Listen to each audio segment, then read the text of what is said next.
한 사람들이 와서 뭐 사진 찍고 오니까 내가 물어도 가요. 좋아요.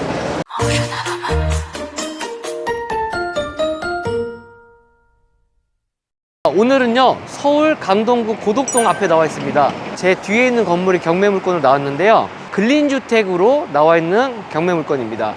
거의 대부분 주택은 지금 규제가 많아서 많이 꺼려들 하시잖아요. 그런데 이 물건은 주택임에도 불구하고 제가 적극적으로 추천을 드리는 물건입니다. 오늘의 물건은요, 건물 면적 48.68평, 토지 면적 18평으로 지하 1층, 지상 4층으로 구성되어 있는 근린주택입니다. 1층에 공인중개사 사무소에는 임대문의가 붙어 있고 1층 우체통을 보면요, 우편물들이 가득 쌓여 있는 것으로 보아 영업이 원활하게 되고 있지는 않는 것 같습니다. 지하층은 노래방에 들어와 있는데 불이 꺼져 있고요. 2층으로 올라가 볼게요. 일단 문이 닫혀 있는데 벽 쪽에 알록달록하게 그림이 그려져 있잖아요. 간판에 강일지역아동센터라고 쓰여 있거든요. 그 흔적인 것 같아요. 유리문도 깨져 있는지 테이프로 칭칭 감겨 있는 모습입니다. 전체적으로 좀 노후가 되어 있는 모습이에요. 이 물건 주변은 지금 보시다시피 유동 차량이 굉장히 많습니다. 저쪽에 보이는 공사 현장이 고덕 강일 공공주택지구입니다. 총 3개 지구로 개발이 되는데 총 3개 지구의 세대수가 12,000세대입니다. 해당 물건의 전면은 1지구에 해당하는 곳으로 고덕 강일 제일풍경채가 780세대, 그리고 행복주택이 573세대, 그렇게 해서 총 1385세대가 24년 준공 목표로 한창 공사가 진행 중에 있습니다. 자, 반대편에 보시면요, 이 아파트는 고덕 리엠파크로요, 2011년 준공된 605세대, 그리고 옆에는 656세대로 본 물건 배후 세대는요, 인근 세대도 총 더하면요 2614세대가 됩니다. 그리고 그 뒤편에 빌라들, 주택지들이 있습니다. 이 해당 건물 전체가 다 나온 게 아니라 이 해당 건물의 3분의 1 지분이 나왔습니다. 이 건물은요, 이 3분의 1 지분이 아니었으면 이 위치에 이 가격에 절대 나오지 않았을 거예요.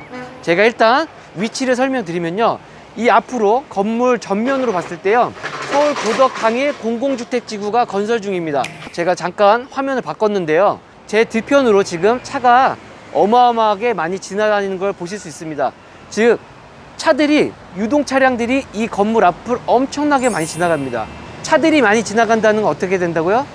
해당 부동산의 가치가 높다, 엄청나게 높습니다. 지금 현재 이 근처의 시세는 약 평당가 5,400만 원 정도의 거래가 되고 있습니다. 그런데 해당 물건은요 3분의 1 지분이 나왔어요. 지분 물건이기 때문에 지금 평당가로 4천 몇백만 원으로 지금 나와 있어요. 즉 시세보다 저렴하게 나왔으니까요, 이번에 무조건 입찰 들어가셔가지고 낙찰 받으시면 여러분들은 크게 돈을 버실 겁니다. 해당 공공주택지구가 다 건설이 되면요, 해당 부동산의 가치는 더욱더 상승할 것이고 그때는 못 삽니다. 지금같이 지분으로 나왔을 때 사세요. 입찰가 산정할 때 어쨌든 인수되는 보증금들이 있으니까 그것까지도 감안해가지고 입찰가를 산정하셔야 돼요. 근데 어쨌든 그것까지도 계산해도 지금 시세보다 싸요. 대신 문제는 대출이 용이하게 안 나온다. 대신 싸게 살 수 있다. 좀 현금을 좀 많이 갖고 계신 분들은 입찰을 하셔서 돈 벌 수 있다. 근데 지금 아니면 나중에는 입지 봐보세요. 이거 나중에 되면 엄청 오를 거예요. 한 사람들이 와서 뭐 사진 찍고 오니까 내가 물어도 가요. 좋아요. 사람들 다 이상하게 지금 전화 오잖아 막. 뭐 하냐고. 영상 잘 보셨습니까? 영상 말미에 보면은 세입자가 반발이 되게 심했어요. 그래가지고 우리가 임장활동을 거기서 마쳤거든요. 그래서 뭐 추가로 조금 설명을 더 드리고 싶은 부분이 있어가지고 제가 얘기 드리고 싶은 거는 4가지가 있거든요. 첫 번째는 이 물건, 이 지분 물건이 왜 나왔는지에 대해서 얘기를 드리도록 하겠습니다. 자, 일단 등기부등을 먼저 보면요, 각구를 보면 소유권 이전이 됐습니다. 한진희 씨, 한봉택 씨, 한백래 씨 총 3분의 1씩 지분을 통해 가지고 이 소유권 이전을 했어요. 그러다가 2008년도에 한백래 씨, 아버지로 보입니다. 아버지가 돌아가시면서 자식들한테 3분의 1 지분이 3명한테 상속이 돼요. 그러던 와중에 21년도에 한진희 씨가 공유물 분할 청구 소송을 통해 가지고 이 형식적 경매를 통해서 해당 물건이 경매로 나온 겁니다. 그런데 특이하죠. 거의 대부분 공유물 분할 청구 소송이라고 하면은 건물 전체가 나오는데 이 해당 사건은 어떻죠? 지분, 3분의 1에 대한 지분에 대해서만 형식적 경매가 진행이 되는 겁니다. 그래서 여기 보면 다 한씨예요. 한씨. 즉 한씨끼리 뭔가 지금 분쟁이 일어난 것 같아요. 형제의 난이 일어난 것 같다라고 보입니다. 이렇게 위치도 좋고 호재도 있는 물건인데 저렴한 가격에 우리가 입찰할 수 있게 나온 이유는 지금 형제의 난으로 보입니다. 3분의 1 지분이 8억이에요. 그리고 원래 부동산이라고 봤을 때는 가치가 한 24억, 25억 정도 되는 부동산인데 제가 봤을 때는 앞으로의 가치는 더더욱 높다. 바로 전면에 지금 어떤 게 지어지죠? 공공주택지구가 1300세대, 약 1300세대가 지어지고 옆에 지금 아파트 단지가 약 1200세대가 지금 있고 바로 뒤에가 지금 부동산에서 무슨 동의서를 진구를 하고 있더라고요. 재개발 이슈가 조금 있는 것 같아요. 그러면은 여기까지 만약 개발이 되고 지금 현재 배우 세대가 있으니까 그러면 약 한 3000세대 정도가 어우르는 대로변에 있는 꼬마 빌딩입니다. 그러면 앞으로의 가치가 더 좋겠죠. 저는 지금은 당장에 감정이 24억, 25억이 됐지만 리모델링을 해서 나중에 향후에 한 2, 3년 정도 되면 한 25억이 아니라 한 50억 정도의 가치는 되지 않을까라고 제가 예상해 봅니다. 두 번째 얘기 드리고 싶은 건 지분 경매는 어떻게 접근하면 될까입니다. 자, 지분은 일단 하자죠. 좀 특수 물건이잖아요. 그러니까 사람들이 좀 꺼려 하잖아요. 왜? 내가 지분을 사더라도 지분이니까 뭐 제값에 처분할 수 있을까요? 그렇지도 않죠. 편하게 막 상수익 할 수 있나요? 마음대로? 그렇지 않죠. 내가 과반의 지분을 갖고 있지 않는 이상은 내가 이 해당 부동산을 이용하는 데 있어서 제한이 있어요. 그렇기 때문에 사람들이 지분은 별로 안 좋아하는 거죠.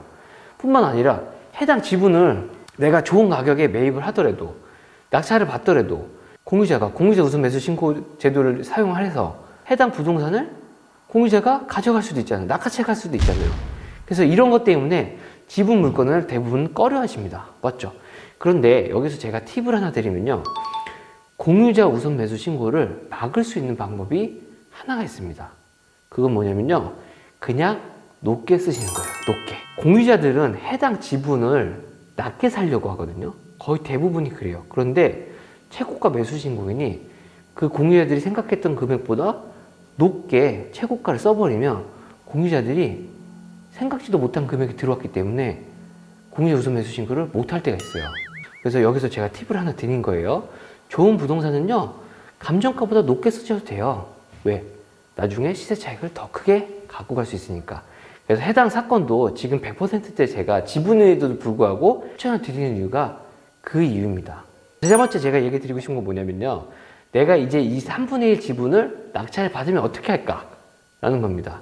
자, 첫 번째는요, 제 지분을 다른 타 공유자한테 파는 거. 그리고 두 번째는요, 타 공유자의 지분을 내가 사오는 거. 세 번째는요, 협의가 안 돼서 그냥 공유물 분할 청구 소송을 통해서 형식적 경매로 공유물 분할을 하는 거. 그래서 대금으로 내가 지분의 비율대로 대금을 받아가는 방법. 이렇게 방법을 사용할 수가 있습니다. 뭐 간단하죠. 지분 경매라고 해서 너무 어렵게 생각하지 마세요. 이게 처음에 너무 생소할 뿐이지 이 프로세스대로 하면 그렇게 어렵지 않은 게 지분 경매입니다. 네 번째 얘기 드리고 싶은 건 뭐냐면요. 지분 경매에 대해서 조금 더 깊게 얘기 드리고 싶은 거예요. 자, 여러분들 지분 경매일 때 공유자들이 공유자 우선 매수 신고를 할 수가 있죠. 그런데 어떤 경우에는 공유자 우선 매수 신고를 못하죠? 공유물 분할을 위한 경매, 형식적 경매일 때는 공유자들이 공유자 우선 매수 신고를 못합니다. 왜냐면 협의가 안 됐기 때문에 협의가 안 돼서 공유물 분할 소송을 한 거예요. 그래서 공유물 분할을 위한 경매, 형식적 경매가 진행되는 경우에는 이 해당 부동산을 갖고 있는 공유자들은 공유자 우선 매수 신고를 못합니다. 그런데 제가 임장할 때도 그렇고 이 물건은 공유자가 우선 매수 신고를 할 수 있다고 얘기 드렸어요. 자, 왜 그런지 제가 좀 설명을 드리도록 하겠습니다. 보시면 해당 부동산은요, A, B, C가 3분의 1의 지분을 서로 갖고 있었어요.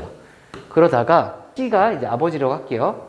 아버지가 돌아가시면서 3명의 자식들한테 상속이 되어집니다. 그래서 9분의 1씩 이렇게 지분이 나눠지는데요. 자, 9분의 1이 A, 9분의 1이 B, 그리고 9분의 1이 D한테 지분이 상속이 돼요. 그런데 이 물건은요, 지금 이 A가 상속된 지분, 이 3분의 1에 대해서 경매를 내보낸 거예요. 공유물 분할 청구 소송을 통해서 형식적 경매를 내보낸 거예요. 그러면 A하고 B하고 D, 이 해당 사건에 대한 공유자는 공유자 우선 매수 신고를 못 합니다. 맞죠? 이해되시죠? 그러면 여기서 문제. 여기도 A하고 B가 있죠. 이 A하고 B는 공유자 우선 매수 신고를 하지 못할까요? 여기서 A하고 B는요, 지위가 두 개입니다. 경매가 진행되는 물건의 공유자이면서도 이 전체적인 부동산에서는 지금 현재 경매가 진행되는 물건의 타 지분권자죠. 그렇기 때문에 여기에서 지위는 공유자 우선 매수 신고 못하지만 여기에서의 지위는 공유자이기 때문에 공유자 우선 매수 신고를 A와 B는 할 수 있습니다. 재밌죠? 공유물 분할 청구 소송을 통해서 형식적 경매가 진행돼도 이 사건 같은 경우에는 공유자 우선 매수 신고가 가능한 물건입니다. 지분 물건이라고 해가지고 너무 어렵게 생각하지 마시고요. 해당 부동산의 가치를 파악하시고 어떻게 하면 수익을 낼 수 있는지 고민을 많이 해보시기 바랍니다. 자, 본 물건은 지분 경매가 아닌 이상 이렇게 경매 시장에서 볼 수 없는 물건이에요. 그래서 되게 우량한 물건, 좋은 물건이어서 여러분들한테 소개를 드렸고요. 공부 차원에서도 좋고, 그리고 월요일날 입찰하시기에도 좋은 물건이기 때문에 한번 입찰해 보셨으면 좋겠습니다. 본 영상을 보시는 분들 중에서 낙찰자가 나왔으면 좋겠습니다. 오늘도 여러분의 성공 투자를 응원하는 집가사랑 경매학원이었습니다. 감사합니다.